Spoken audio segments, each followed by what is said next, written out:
నిరుద్యోగులకు అండగా ఉంటాం. డిఎస్సి విద్యార్థులు అడుగుతున్నట్టు 30 రోజులు పరీక్ష వాయిదా వేయాలనేటువంటి వారి న్యాయబద్ధమైనటువంటి కోరిక కూడా భారతీయ జనతా పార్టీ సంపూర్ణంగా తన మద్దతుని ప్రకటిస్తా ఉంది. ఎన్నికల కంటే ముందు చెప్పినారు, టెలిఫోన్ ట్యాపింగ్ అన్నారు, కాళేశ్వరం అవినీతి అన్నారు. రాహుల్ గాంధీని తీసుకుపోయి ఒక సభలో ఏం చెప్పించినారు, సార్ మీరు ఇవన్నీ ఎక్కడి నుంచి ఇస్తారు ప్రజలకని ఒక జర్నలిస్ట్ మిత్రుడు అడిగితే, చంద్రశేఖర్ రావు అనే తెలంగాణ ముఖ్యమంత్రి 1,00,000 కోట్లు దోసుకున్నాడు, ఆ 1,00,000 కోట్లను గక్కిస్తాం, నిరుద్యోగ భృతి వెంటనే ఇస్తామని చెప్పింది. నిరుద్యోగ భృతి అయితే వస్తలేదు, 3,000 రూపాయలు, 3,000ని 4,000 చేస్తా అన్న మాట మర్చిపోయినరు. కానీ 4 లక్షల నెల జీతం మాత్రం రేవంత్ రెడ్డి గారు 7 నెలల నుంచి తీసుకుంటున్నారు.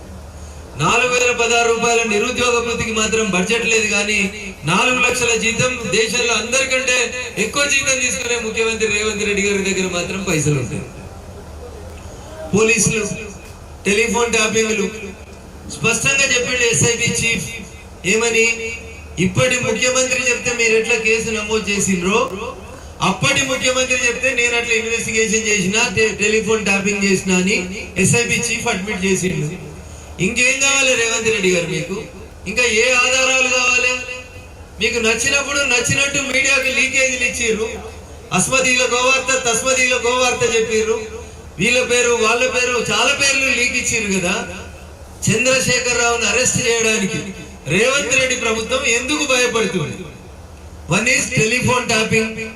నిన్ననో ఈరోజు అన్ని దినపత్రికలలో ప్రముఖంగా వచ్చింది, ఎస్ఐబి చీఫ్ గారు నేను వీడియో కాన్ఫరెన్స్ ద్వారా, టెలిఫోన్ కాన్ఫరెన్స్ ద్వారా నేను నా ఎవిడెన్స్ ఇవ్వడానికి సిద్ధంగా ఉన్నా అని చెప్పిండు. బేస్డ్ ఆన్ దట్ స్టేట్మెంట్ ఈ రాష్ట్ర ముఖ్యమంత్రిని మీరు చెప్పిన కొంతమంది మంత్రుల పేర్లు చెప్పారు, అప్పటి మంత్రుల పేర్లు, కొంతమంది ఎమ్మెల్సీల పేర్లు చెప్పారు. ఏం చేస్తున్నారన్నా, భారం చేసుకుంటురా? పార్టీ మారమని అడుగుతుందా? కండువాలు మార్చేందుకు, ఎమ్మెల్సీలను బెదిరించేందుకు కేసుల్ని వాడుకుంటుండ్రా? ఎందుకు? వాళ్ళైతే ఇక్కడే ఉన్నారు కదా, అమెరికాలో ఉన్నాయని అమెరికాలో ఉన్నాడు, ఇక్కడ ఉన్న వాళ్ళని అరెస్ట్ చేయడంలో ఈ రాష్ట్ర ప్రభుత్వం ఎందుకు